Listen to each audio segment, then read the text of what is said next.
morning. It's McCollum on Business. I'm Stephen McCollum, and for the next 30 minutes or so, I'm going to get you updated on what's happening around the business world. Of course, a lot of it has to do with oil, the festivities over there happening in the Middle East as well, between the U.S. and Iran is mainly the main subjects out there. We did get the non-farm payrolls report this morning, just breaking right now as I was reviewing that, trying to find out what sectors are up and what are down. Hint, hint, most sectors are down here again this month. We'll get into that here coming up. But first, let's get into that market watch.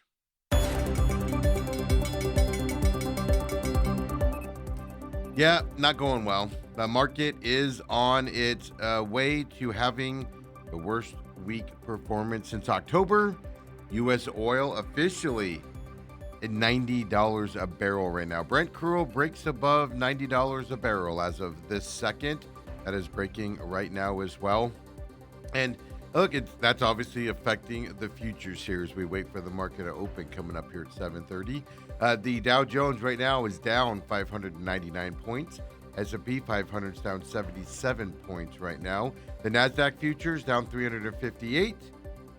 And then you got of course, Russell 2K down 67 points as well today as well.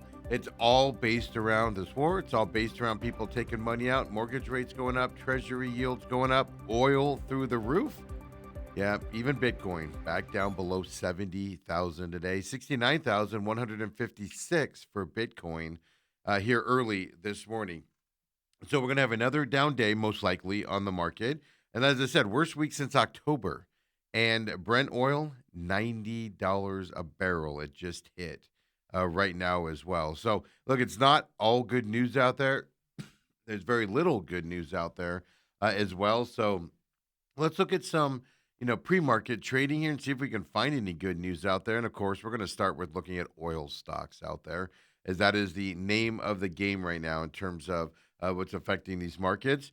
And basically, no shocker here, the oil stocks are rising here as well, mainly because crude prices go up. It means these companies make more money as well. Obviously, the tensions growing overnight at this U.S.-Iran conflict, causing a lot of this, hysteria right now. ExxonMobil is the first stock that we're going to look at here in this sector, and they're up pre-market about 1.5% right now, as I said, Brent oil over 90. It hit $90 a barrel here this morning.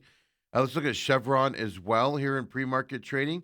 So if you're watching us, the pre-market trading is the gray boxes on the right.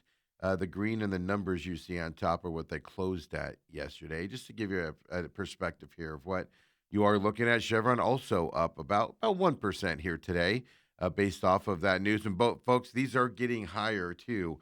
Because when I looked at these about an hour ago, Brent crude was at $86 a barrel. And like I said, it just hit 90 as we were going to airtime. Occidental Petroleum's the last stock we're going to look to right now.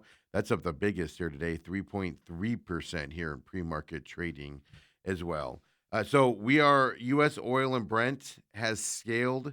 It is at levels, and it's, like I said, it's going up still at levels not seen since October, and then also 2024 as well. So fill up your gas tank now. It's not going to get any better out there. Top it off if you need to, because it's not going to get any better as we look at that. And oil and this Iran thing is just causing turmoil throughout the markets and everything. There are some bright spots. We just showed you oil stocks. Later on, we're going to look at the Gap, Marvel Technology. They make integrated circuits and semiconductor products. Then a company called Samsara as well. They're a telematics software company. We're going to look at what they're doing here in pre-market trading as well, as they all catch your eyes here this morning as we wait for the market to open here at 7:30. So it's not going to be a good Friday. Has not been a good week around the stock market either. Yeah, let's get into maybe some good news out there. We got to find some, right? But I can tell you the non-farm payrolls report just came out as well about 10, 15 minutes ago, and non-farm payrolls fell by 92,000 for the month of February. That's compared to the estimate of 50,000, and of course is below the downward revised January total of 126,000. February did mark the third time in the past 5 months that payrolls have declined. That's obviously following that sharp decline revision there, showing the drop of 17,000 in December. So, February, multiple issues happened in February. Forget about the economy for a minute. We're going to talk about this a little bit today as well, like especially when we talk about Gap, right? For those stores and their brands. But February was a month that had a lot going on. Severe winter weather on the East Coast that shut down a lot of the East Coast there for several days as well. But then that major strike there for that healthcare provider over in California and Hawaii, those are negatively impacting this jobs report now because all of that happened right in the middle of the reporting time for this report. The unemployment rate, well, it actually edged higher for February as well, went to 4.4%.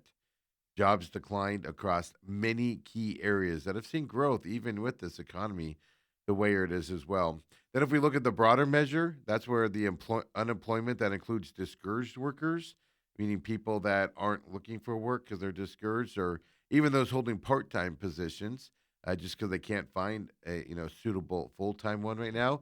Well, that moved lower. It's at 7.9% right now, and that's zero point 0.2 percentage points below the January level.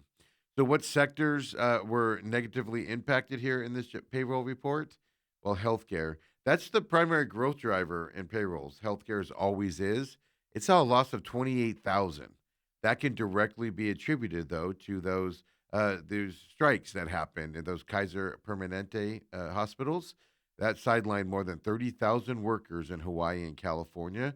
So the strike is resolved, and it was resolved as well. But it did occur, as I said, during the survey week for the Bureau of Labor Statistics. So they counted as negative jobs, even though they are back to work now as well. Other sectors, well, obviously you have the ones affected by artificial intelligence. Well, that's information services. They lost jobs, down 11,000.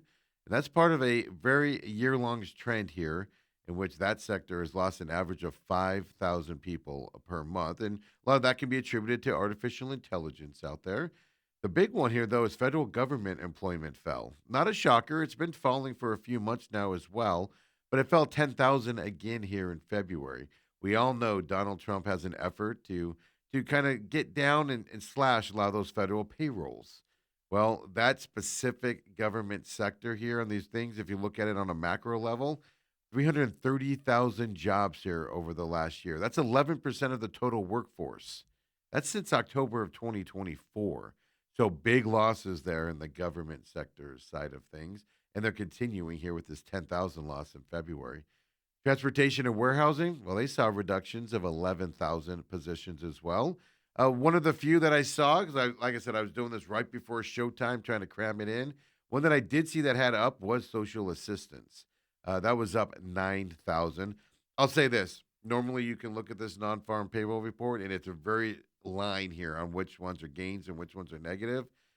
Everything's pretty much negative. There's very few positives. So it's a little harder to see them here as I was cramming this as this broke right before showtime out there as well. So non-farm payroll reports, it's just showing us what the economy still is sitting at here as we go into the weekend here at the beginning of March. The tariffs are always in the news, and now, not a shocker for you here. The president, his tariffs were deemed illegal under the Emergency Act, so he pivoted over to another one, the that he could do tariffs under, the 15% global tariffs. Well, now the same people that sued him over the emergency ones, right? About 2 dozen states. Well, they're now challenging the new global tariffs. They filed a lawsuit on Thursday over import taxes that the president's administration has imposed after the Supreme Court said you couldn't use that emergency act.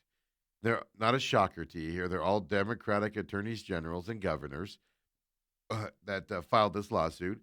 They argue that Trump is overstepping his power with that planned 15% tariffs on the world, kind of the pivot here that he's done. The lawsuit is led from attorneys general from Oregon, Arizona, California, and New York. So this new suit, it's going to argue that Trump can't pivot to Section 122 because 122 was intended to be used in a specific, limited circumstances, not for sweeping import taxes, where you just say everybody gets 15%. They're saying it has to be more specific. The suit also contends the tariffs will drive up costs for states, businesses, and consumers out there. Of course, I looked specifically for what Arizona Attorney General Chris Mays, as she's one of the leading states leading this charge here, what she had to say about this, because all the ones filing it from Oregon and on all kind of had comments yesterday.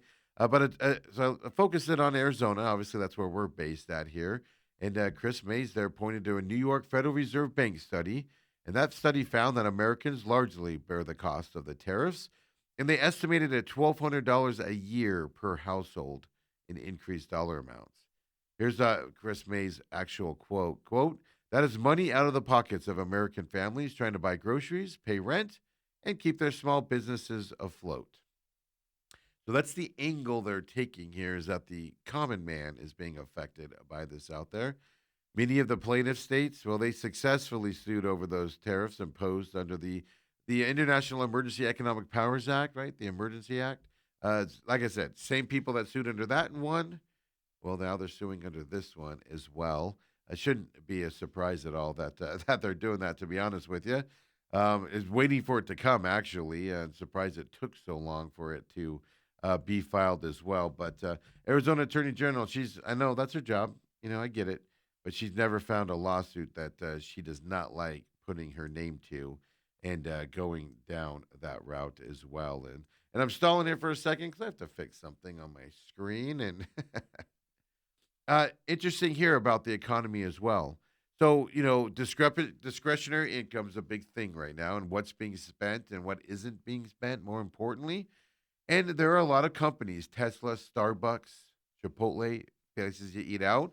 Those are discretionary companies out there. They rely on discretionary money to get consumers to come in.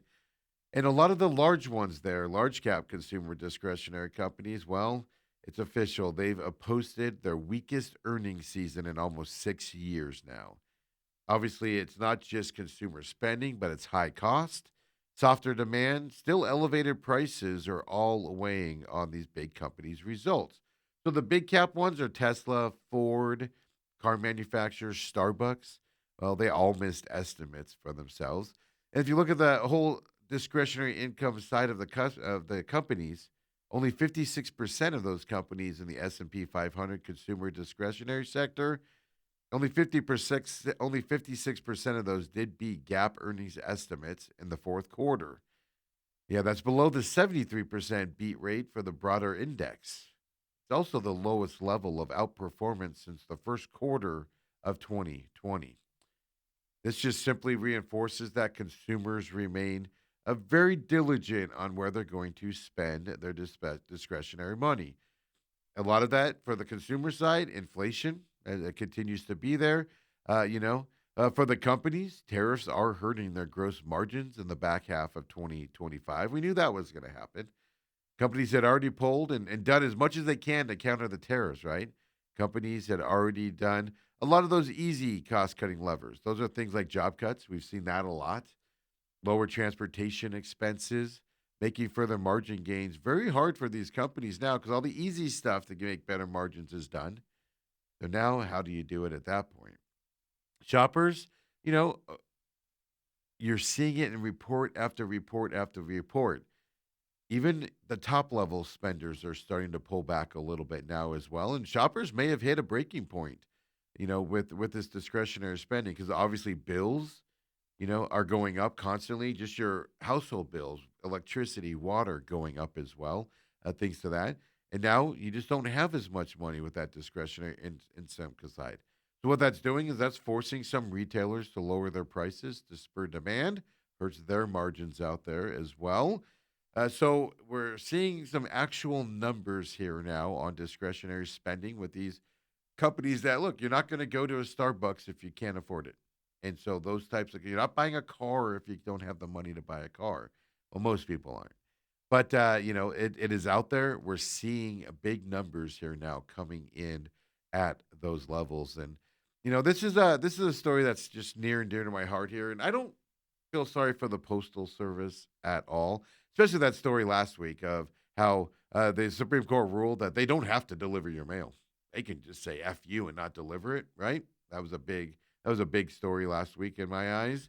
Well, now the U.S. Postal Service, they're now crying that they have no money again. They say they're going to run out of cash within a year unless Congress lists that cap that they have, and it's a cap that went into effect here in the early 2000s, and they post office is saying they need to Congress to allow the post office to borrow more money. Yeah, this all comes from the new postmaster general out there. He's said all this to the AP, by the way, in an interview. He's going to go in front of Congress here next week, I believe. But I'll just say this: you never want to hear, "Hey, we're struggling and we can't pay our employees and stuff, so we need to borrow more money." That means you're still spending money beyond your means. Yeah. So what he said was the Postmaster General said the post office might not be able to pay its employees or vendors by February 2027, which obviously means that's dire consequences for mail delivery at the same time. The Postmaster General is scheduled to testify before Congress later this month about their financial struggles and also the need to change longstanding rules and regulations that he does consider burdensome and holding the post office back. He's singling out that $15 billion cap on borrowing. That's been in place since 1990 at that point there. They just restrict. You can't borrow a ton of money. If that's not enough money to survive off of with your income, that means you're spending too much money, sir. But anyway, I digress. The Postal Service is an independent agency. But it acts like a government agency. That's the problem. Yeah, but it is funded mostly through postage revenue, which is way down. People don't mail stuff like they used to, among the other services that it provides. So the Postmaster General said it has all the burdens of a government agency, where they have to deliver mail 6 days a week to every address. But we just found out last week you don't have to do that. You can't be sued. Yeah, but they don't have any of the benefits of the government side of things as a government entity either. Things like appropriations, federal budget, or any of that effect out there. So he's going to go in front of it, cry foul like they do. Seems like every year at the post office, with the threat of not paying the employees and you not getting your mail. If you didn't get your mail 6 days a week, would you really notice? I'm not going to lie to you. I check my mail like twice a week, and it's a lot of garbage out there. But just the post office, just we need to do something about this coming up here, right? Speaking of the economy, and we just talked about it, discretionary spending being down for a lot of these companies. Well, a record number of Americans have tapped into their 401ks retirement savings, not just for loans, but hardship withdrawals last year, excuse me. That's all. Obviously, you do that for one reason: financial challenges out there. New data is showing that we're at record levels now. Vanguard Group, of course, that investment company, they reported that 6% of participants in the 401k plans administered by them that took hardship withdrawals in 2025. That was up from 4.8% in 2024. It's well above the pandemic average as well. That was about 2% of 401k plan participants per year who made those hardship withdrawals from their retirement plans. These numbers are getting higher and higher. The report noted that hardship withdrawals can be a sign of financial stress. And shocker, that's the only reason that you're doing that, right? Workers are tapping into that 401k as a safety net that can help them cover unanticipated expenses or the emergency costs that happen out there. Vanguard added to the process for requesting a withdrawal from 401k plans. Well, Vanguard's specifically saying it's happening and the numbers getting bigger because those hardship withdrawals are very easy to do now as well. So that if it's easier to do, that could add to that uptick in that withdrawal activity. A lot of people do it to avoid foreclosures, evictions, medical expenses that they have just hanging over their head. Those are leading reasons why the 401k participants made those hardship withdrawals. So the median size of the withdrawal was $1,900. That's a lot of money. But I was assuming that number would be a lot higher, to be honest with you. Your taxing gets all crazy when you do that as well. This report from Vanguard also found that participants were focused on financial goals throughout 2025. They actually saw account balances rise, Vanguard did, by 13%. A lot of that due to the positive stock market that happened and that performance. as well. Well, we're not seeing that this week, but last year in 2025 definitely was the case. Vanguard did note that 45% of 401k participants increased their deferral rate on their own or through that automatic annual increase as well. So, like I said, you don't just have to do the hardship withdrawals. You have 401k loans option to you in most cases as well, which is a little bit easier. Those loans were actually flat. They do remain below pre-pandemic levels. Obviously, the loans you pay back over time through your paycheck. As the hardship loans, you just get the cash minus the taxes and can do what you want out there. But look, this is all pointing to people are struggling out there as well. This company, who would have thought, folks? You name a company after something very few people in the world want out there, and your company's not doing well out there. Well, now it's time to drop what you're trying to become and try to hide behind it.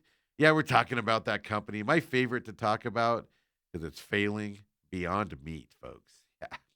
They've determined their struggles are because they have the name meat in their name. Yeah.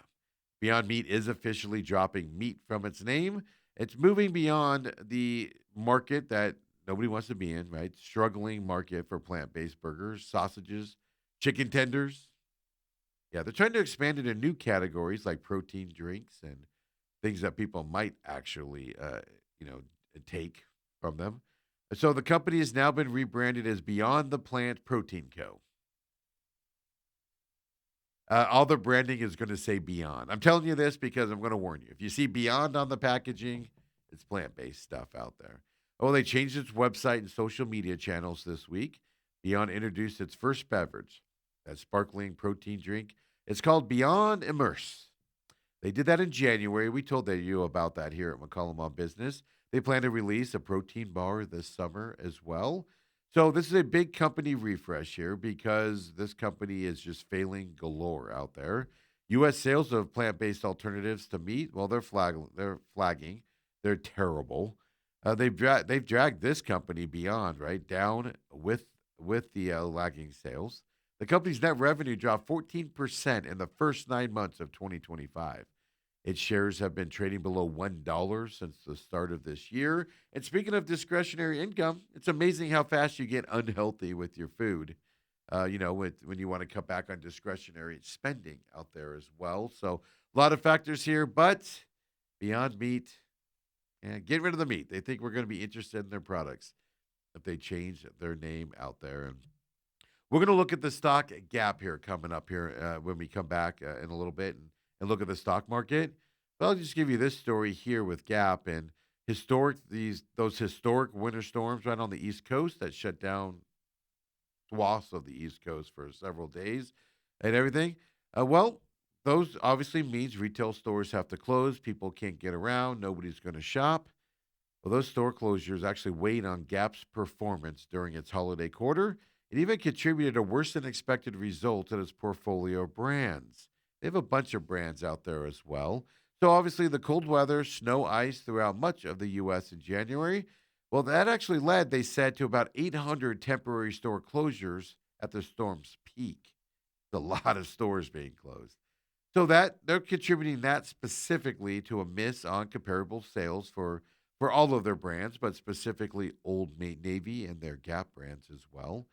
Across the business, they have Old Navy, by the way, Gap, obviously, but Banana Republic's one of them. Athleta is another one. So they reported mixed fiscal fourth quarter results. They missed expectations on the bottom line, and they did meet the revenue consensus though. And we're going to look at Gap stock here coming up, just see what it's doing here in pre-market here today. But it is amazing. You see these stores. We live in Phoenix, that's where we broadcast from, and we appreciate everyone that does pay attention to us and watch this show. Illinois, we see in the Midwest up there, and the South down there in Georgia, and over, of course, into Virginia and New York area that does watch this program. We appreciate it very much. But it's amazing how when we sit here in Phoenix and see those snowstorms and go, boy, am I glad I live in Phoenix. But you forget about, man, the store closures and the revenue costs that are attributed to a lot of these stores out there, every store that operates in those areas. And When we come back here at McCollum on Business, we will look at Gap here coming up as well in their stock. Be the first one we look at. Marvel Technology, Samsara. Market opens in 4 minutes. I think that today's just going to be another one of those days where we just close our eyes, ignore the stock market. We'll do one more look at futures here, and we'll just ignore the stock market for the rest of the day and pretend it doesn't exist because it's just going to be one of those days. We have some local stories for you as well. We talked yesterday about SRP cutting rates for the summer, possibly. Well, let's do what we always have to do. And the other side of it, APS in the news today as well. We'll tell you about that. Sorry, APS consumers. I just want to apologize for this now. Come on back, folks. McCollum on Business, Friday edition.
And welcome back here to McCollum on Business Friday edition. You just saw right there the Real Matrix coming up 10 a.m. today. Well, you got the Real Matrix new episode coming up here. The Plandemic is what this conversation's about today. 10 a.m. here at Robat TV is when that episode will be available on demand. Noon here on the podcast system. For those of you that listen to it on your favorite podcast system, there, just search the Real Matrix, Angry Patriot. It pops right up for you. That'll be up at noon. And for those of you that catch the show on Rumble, it's there as well for you. Just rumble.com/users/TME Media, and it'll pop right up for you if you have problems searching for it there on everything. That'll be up on Rumble as well as noon today for the Real Matrix. As soon as we're done here, we go into the main event. The 17-year NFL veteran Del Hellestrae. Get you ready for the weekend. Coming up, NASCAR's in town. The pit stop was posted yesterday for the week. You missed that. We see the numbers, high numbers here just from last night. Keep it rolling. Of course, IndyCar's in town Saturday as well with NASCAR. Got an IndyCar O'Reilly Series. Last night was the ARCA race. Tonight, a lot of practice and qualifying. And then the O'Reilly Series after the IndyCar tomorrow. Cup Series on Sunday. We'll be out there as well covering that like we always do. Here in Phoenix, and that is posted right now on demand on the YouTube page as well. TME Media pops right up for you, or just search the Pit Stop with Steven and it'll show up. Free podcast system for the Pit Stop as well for those of you that rather listen to it while you're driving or something to that effect. Free podcast system on your favorite podcast. Just search the Pit Stop Talk as well. Follow me on X at the Pit Stop Talk also, and love to have that conversations with you there as well. And of course, as soon as we're done here with this show, the main event, I'll post it on that YouTube channel for our production company, TME Media, there on YouTube. Like and subscribe to it as well. Of course, TME Sports shows the social media, and of course, the X format, where you can reach out to us there as well on TME Sports Show and find all of its contents as well for there. TME Media does have a Twitter page now. We're going to start posting kind of a consensus on what's coming up and show highlights, etc. on that, and brush it out that way. Follow TM Media on X as well if you would. Get the word out that that is out there as well. And folks, Let's get into with the markets getting ready to open any second now. Let's get into that market watch. We'll give you one last futures look here, and it's just not pretty. And the market opening isn't going to be much prettier out there, folks. Of course, the Dow Jones right now down 700 points. S&P 500 down 80 points. NASDAQ's futures are down 401 right now.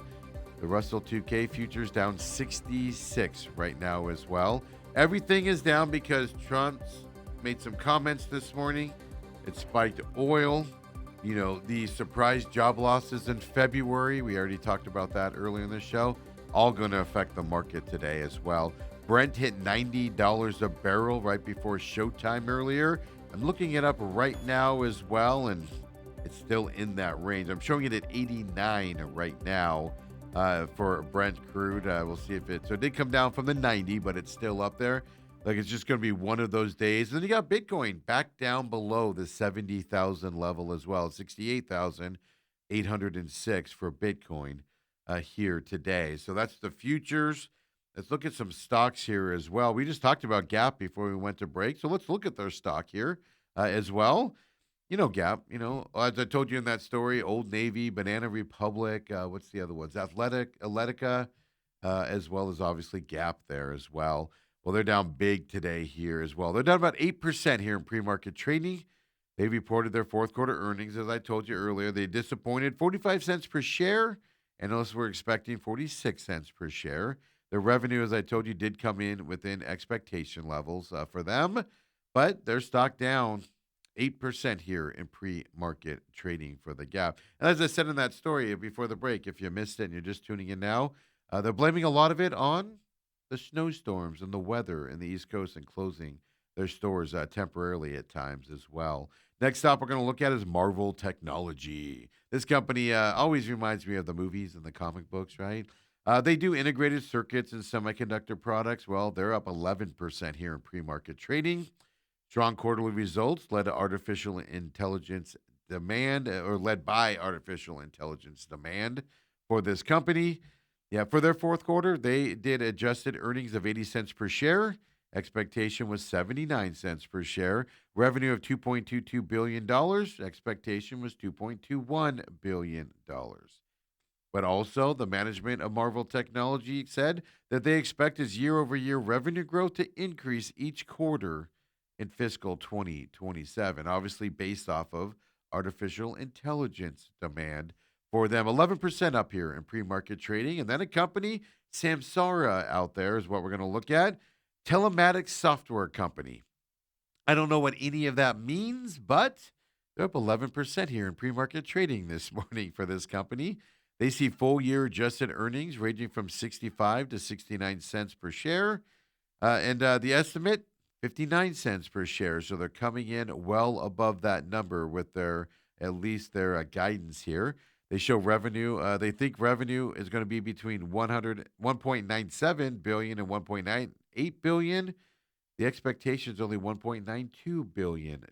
So they're very, very nice guidance here. Generally, when that happens, your stock goes up, and 11% here in pre-market for Samsara as well. They did say in a press release that it's now using AI to automate workflows and enhance their operations as well. Well, that means less employees is what that means, but also, more efficient numbers here as well for them is kind of the questions that we are looking at. Market is open right now, and I'll just tell you guys, Dow's down 880 points officially at open. S&P 500 is down 104. NASDAQ's down 361 points. Russell 2K down 50 points here at the open here on this Friday. And Trump's comments this morning on the Iran war, he said something about they will not talk to Iran or something to that effect. He talked about the war and gave an impression it's not going to end anytime soon. Oil spiked again. Brent crude hit 90 here right about showtime here at 7 a.m. Phoenix time. All that's going to affect the market. So after that, I'm not paying attention to the market the rest of the day after this opening numbers, and we're going to move on here to some local stories we need to talk about out there. And officially now, 2 coal plants in rural Arizona, well, they are closer to converting to natural gas production. We know a lot of these old coal plants here in Arizona want to be converted to natural gas. They're going through the regulatory process, and the Arizona Corporation Commission did give its final sign off during a meeting earlier this week. This first one is Tucson Electric Power. Well, they have plans to convert units at its coal powered Springerville generating station up there in Springerville, Arizona. That was officially approved in this meeting as well. Tucson Electric Power's goal is to have the natural gas pipeline built by 2029, full conversion to natural gas by the end of 2030 is their game plan here moving forward.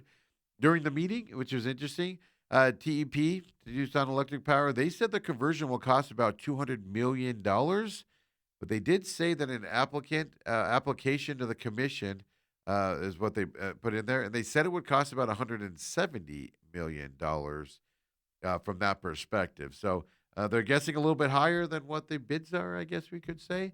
The other one approved was SRP. They've said in the past that they're going to convert their unit at Springerville to a natural gas station as well there. So both natural gas coming your way up there in Springerville. But the other approved one is that SRP's plan to turn that Coronado coal plant that's up there by St. John's, Arizona. They want to convert that to natural gas. Well, that was approved here as well. They want to make that move by 2029 also. Now, that's got a pretty big price tag to it compared to the one we just talked about. Yeah, this price tag is going to be $1.1 billion over 20 years, according to SRP. So they're moving in the direction to move to natural gas. Now they just got to pay for it. And that probably means higher electric costs for us here as well. And speaking of electric costs, we talked yesterday about SRP looking to lower the summer energy bills about 3% from May to October. Well, APS doing what it does best here as well. We know this. We know they're seeking, price increases of double digits. What is it, 12, 14%? They're trying to get that approved. They're going through the public speaking, which nobody is in favor of at all, except for APS out there, right? Well, now we found out that APS is seeking a major overhaul to the way that it charges customers and the way it puts through price increases as well. The residential customers could see an average increase of 16% in their monthly power bill. That's about $20 a month to the average resident out there. Yeah, APS is looking to raise revenue by $579.2 million. Data centers have anything to do with that? Much has been made about the rate, right? The rate hike that they want to put in on customers. And a lot of times there's a lot of concern here. Customers are already struggling to make their energy bills in the summer here, make ends meet. Well, the other side of it is the behind the scenes side of it. It's going to be a more impactful change. It's going to hurt you more than the rate hikes are. Yeah, APS is asking regulators to change its funding method. So what they want to do is reduce the oversight over them. The proposed formula rates would allow APS to increase rates incrementally every year without another rate case. And the rate cases is where you do this public process and has to be approved. They do not want a rate case for 5 years. They just want to raise your rate every year without any conversation. Current APS rates are based on what the company spent in 2021 and 2022. So you can see it's lagging, in terms of where we are standing. The 21-22 spending is not what they're spending today on the back end of things. The approval process for a proposed rate increase that's what they call the rate case. But if APS's formula rate proposal is approved, well, this could be the last one for 5 years, and then you just get annual rates increases with nobody overlooking it as well. APS already uses formula rates for transmission lines. Those are the transmission lines that come in from other states and brings us energy. This type of rate has never been applied to residential customers ever. They want to be the first ones to try it. Under the formula rate system, this is how it would work. APS would perform a yearly cost of service study for each customer class. Then they'll adjust its rates up or down based on the results.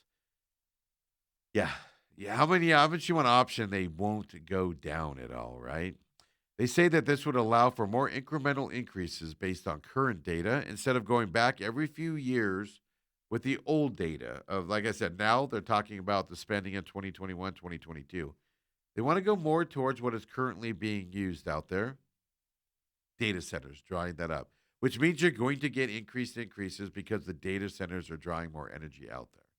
That is way worse than any proposed price increase that's coming your way if you're an APS customer, in my humble opinion out there. One big thing that's happening that is good news around the valley here, the Arizona Commerce Authority, Greater Phoenix Economic Council, and even Arizona State University, they got together and inked a memorandum of understanding with the Japan External Trade Organization.